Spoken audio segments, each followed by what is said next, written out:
جب اللہ کے نبی کے فرمانوں سے اور قرآن حدیث سے تم اچھی طرح واقف ہونے لگ جاؤ گے تو تمہارے اندر سے ظاہر و باطن میں جو تو شک کرتا ہے وہ تمہارے اندر سے قرآن حدیث یعنی اللہ اور اس کا رسول اور اس کے فرمان سب سے پہلے تیرے اندر سے شک ختم ہوگا۔ شک تجھے غیب پہ بھی نہیں ہونا چاہیے، شک تجھے ظاہر پہ بھی نہیں ہونا چاہیے، ٹھیک ہے؟ لوگ دانشمند کیا کہتے ہیں کہ جب تم رات کو سوتے ہو تو اللہ سے کہہ کے سویا کرو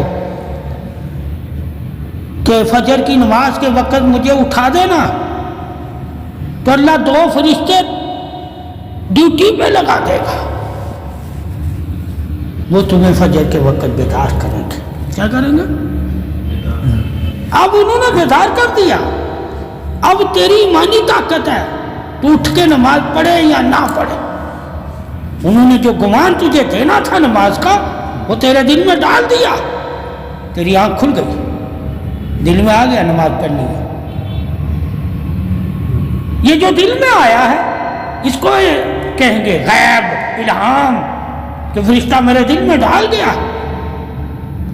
نبی کا طریقہ زندگی نبوت کا تجھے پتہ ہونا چاہیے، یہ کہ ہم کلامی آلہ جبریل خبر دینے آیا، ٹھیک ہے، ایک ہے دیکھ کے بتا دیا کیسا ہونے والا۔ تو جب نبی کے بارے میں تو جانتا ہوگا کہ نبی کو اللہ تعالیٰ نے ایک طرف سے خبریں نہیں دی، ٹھیک ہے، کبھی کبھی زمین ان کو خبر دے اپنے بارے میں بتا رہی ہے کہ میں برکت آ گیا، ہم کلام ہو سکتے ہیں۔ کبھی جانور بول کے ان کو بتا رہا ہے میرے ساتھ یہ ہوا ہے۔ اب وہاں جبریل نہیں آیا بتانے کہ اس جانور کو یہ ہوا ہے، اللہ نے جانور کو زبان دے دی، ٹھیک ہے، سمجھ۔ فرشتے جو ہمارے ساتھ کام کرتے ہیں ہم نے ان کے بارے میں پڑھنا پہلے کہ آپ صلی اللہ علیہ وسلم اور اللہ تعالیٰ نے قرآن میں کیا کہا ہے کہ انبیاء کے ساتھ فرشتوں کا کام کرنے کا کیا عالم تھا اور مومنوں کے ساتھ فرشتوں کا کام کرنے کا کیا طریقہ ہے، ٹھیک ہے۔ کہا ان کے لیے، انبیاء کے لیے ظاہر تھا، کیا تھا؟ وہ فرشتوں کو دیکھ بھی سکتے تھے، وہ فرشتوں سے بات بھی کر سکتے، مگر مومن کے لیے نہیں ہے، مگر فرشتے مومن کے ساتھ بھی کام کر رہے ہیں، ٹھیک ہے۔ مومن کا ایمان ہونا چاہیے کہ فرشتے بھی اللہ کی طرف سے ہمارے مددگار ہیں، ٹھیک ہے۔ جس طرح جبریل علیہ السلام آپ صلی اللہ علیہ وسلم کی مدد فوراً کرتے تھے مگر انہیں نظر آتے تھے۔ تم بھی ایمان رکھنا کہ اللہ کی طرف سے فرشتے ہماری بھی فوراً مدد کرتے ہیں مگر ہمیں نظر نہیں آتے۔ اب تجھے فرشتوں کی مدد کے طریقے نہ معلوم ہو، وہ پیر نے تجھے بتانے ہیں، وہ پیر نے تجھے بتانے ہیں کہ تیری غائبانہ فرشتے کس طرح مدد کر رہے ہیں، ٹھیک ہے۔ ان کی جو غائبانہ مدد انبیاء کی ہو رہی تھی انہیں دکھایا جا رہا تھا، تجھے دکھایا نہیں جا رہا، مگر اس کے باوجود تو نہیں مان رکھنا ہے غیب کے اوپر۔ انہیں تو غیب نظر بھی آتا تھا، تجھے نظر نہیں آ سکتا، تجھے محسوس کرنا ہے۔ کیا کرنا ہے؟ ٹھیک ہے، کہ تیرے ساتھ فرشتہ ہے تو تم نے نیکی کی، اگر فرشتہ منہ پھیر لیتا تو میں نیکی نہ کرتا، اگر فرشتہ میرا ساتھ ہے تو میں کامیاب ہو رہا ہوں، اگر فرشتہ میرے ساتھ نہ ہوتا میں کامیاب نہ ہوتا، دشمن پر غالب نہ ہوتا۔ مگر جب صحابہ غالب آئے انہوں نے کہا ہم نے فرشتوں کو دیکھا تو ہم غالب آ گئے۔ تو بھی اگر مسلمان ہے تو تو اپنی وجہ سے طاقت سے غالب نہیں آتا، اللہ کی فرشتوں کی بھیجی ہوئی طاقت تیرے ساتھ جب کام کرتی ہے تو دشمن پہ غالب آ جاتا ہے. تجھے ضرورت نہیں ہے لوگوں کو کہنے کی میں نے دیکھا یا نہیں دیکھا، تو ایمان رکھ. ٹھیک ہے کہ نبی نے تجھے بتا دیا. ٹھیک ہے، یہ پھر غالباً ہمارا ایمان ہوتا ہے. کیا ہے؟ جس طرح حضرت لقمان علیہ السلام حکمت اللہ نے انہیں کتاب عطا کی. ٹھیک ہے، لوگوں کے لیے شفا ہے. ٹھیک ہے، تو انہوں نے اپنے بچے پہ روایتوں میں آتا ہے یہ حقیر ہوں ضعیف ہوں بات اور ہے.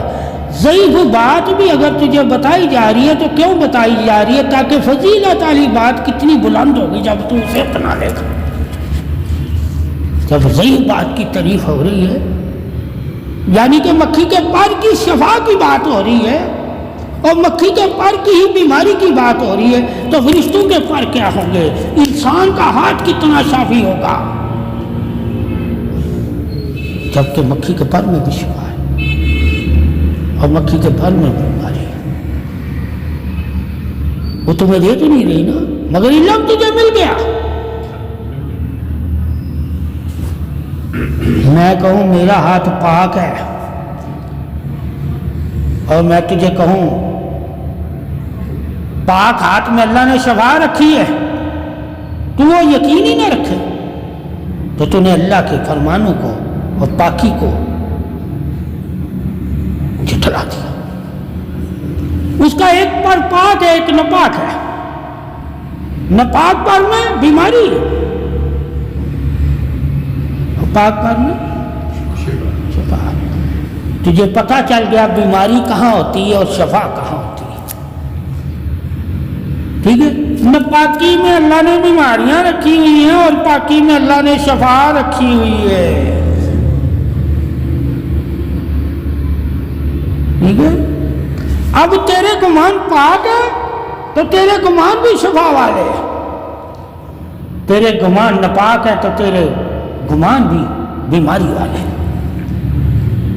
ٹھیک ہے، تیرا وجود پاک ہے تو تیرا وجود بھی شفا والا، تیرا وجود ناپاک ہے تو تیرا وجود بھی بیماری والا. ٹھیک ہے، تم نے یہ دیکھنا ہے بیماری نظر نہیں آ رہی ہمیں، اس پر میں شفا نظر نہیں آ رہی. جب نظر نہیں آ رہی ہم ایمان کیوں لائے؟ کیونکہ اللہ کے نبی نے ہمیں بتایا.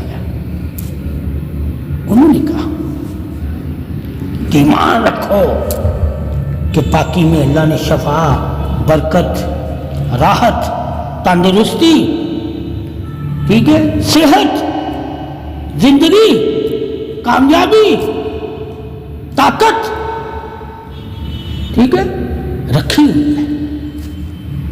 ہم اس سے کچھ بھی حاصل کریں کیا کریں؟ پہلے ہمیں پتہ ہونا چاہیے اللہ نے اس پاکی میں کیا کیا رکھا ہوا ہے.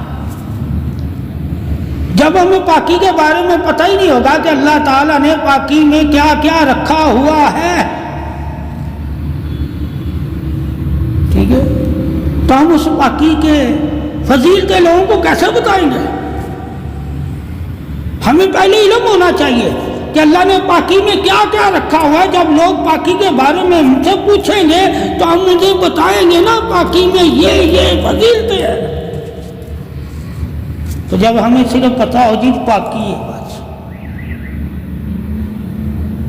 اس کی فضیلتوں کا ہی نہیں پتہ. اسی طرح ہمیں مومن میں پتہ ہو کہ مومن کی فضیلتیں کیا کیا ہیں کہ اللہ کی نظر میں، متقی کی فضیلتیں کیا ہیں اللہ کی نظر میں، عالم کی فضیلت کیا ہے جو بعمل ہے اللہ کی نظر میں، ولی کی فضیلت کیا ہے اللہ کی نظر میں.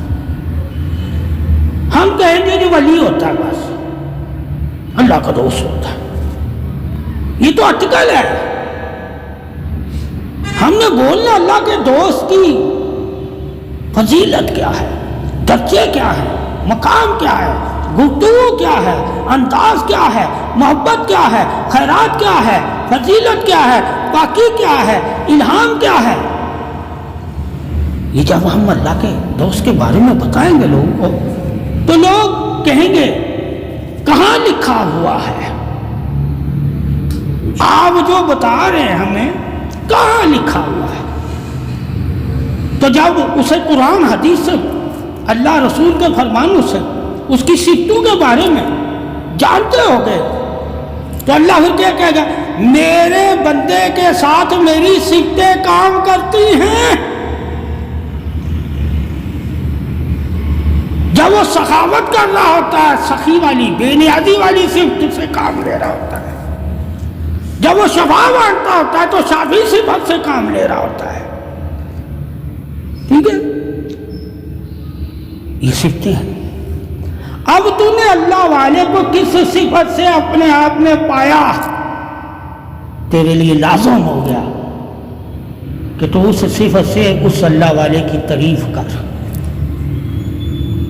خود سے وہ تعریف والا نہیں ہے، خود سے تمہاری طرح ہی انسان ہے، تمہاری طرح ہی ہاتھ پاؤں آنکھیں رکھتا ہے، تمہاری طرح ہی کھاتا پیتا اٹھتا بیٹھتا ہے۔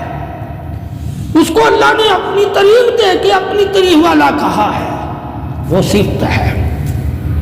تو نے جب اس کے پاس صفت دیکھی کہ یہ صفت والا کام کر رہا ہے تو اللہ نے اسے صفت دی ہے تو کام کر رہا ہے۔ اگر اللہ نے اسے اس صفت سے طاقت ہی نہ دی ہوتی تو وہ کام ہی نہیں کر سکتا تھا۔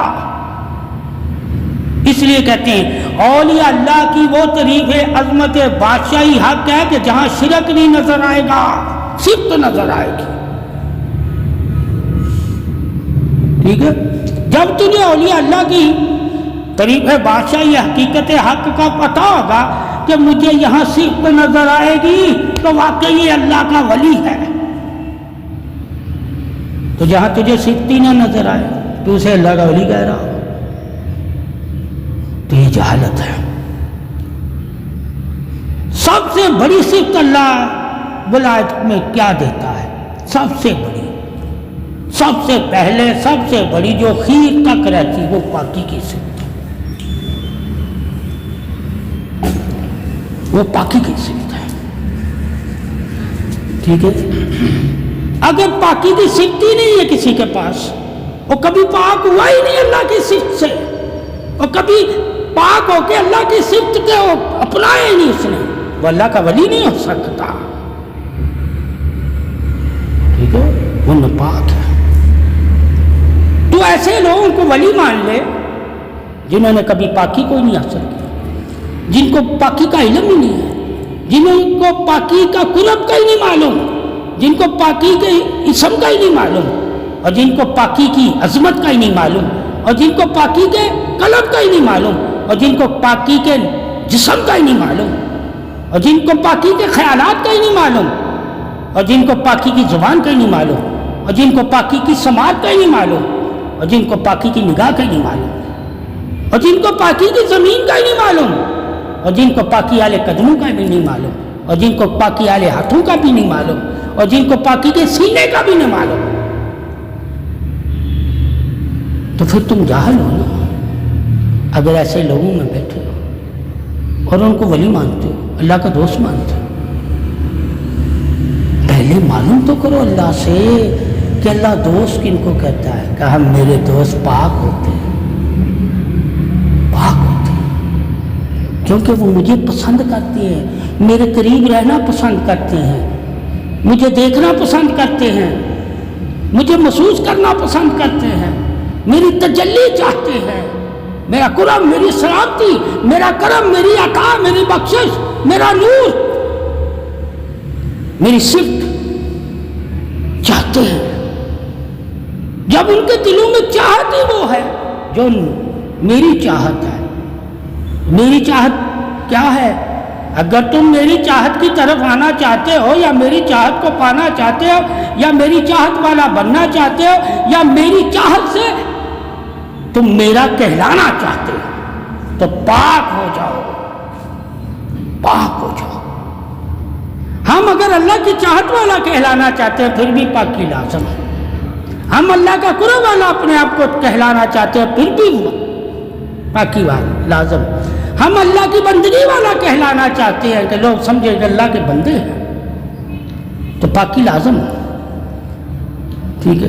ہم اللہ کے ہاتھ پاؤں آنکھ کان والا کہلانا چاہتے ہیں تو پھر بھی پاکی لازم ہے، ٹھیک ہے۔ ہم اللہ کی سب والا اور ہم کلامی والا کہلانا چاہتے ہیں پھر بھی پاکی لازم ہے۔